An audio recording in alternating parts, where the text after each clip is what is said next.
Himas rehas ngayon ng isang notorious drug suspect matapos makumpiskahan ng higit 800 halaga ng iligal na droga sa bypass operation ng Nueva Ecija PNP sa Barangay Barrera, Cabanatuan City, Nueva Ecija.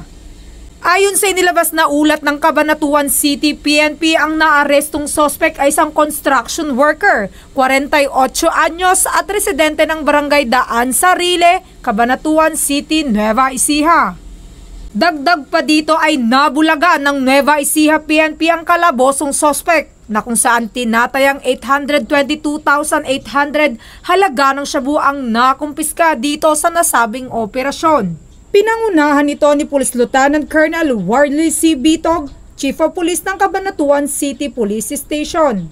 Nahaharap ang suspect sa kasong paglabag sa RA 9165 o Comprehensive Dangerous Drugs Act of 2002 na kung saan kasalukuyan itong nasa kustudiya ng Cabanatuan City PNP para sa dokumentasyon at tamang disposisyon.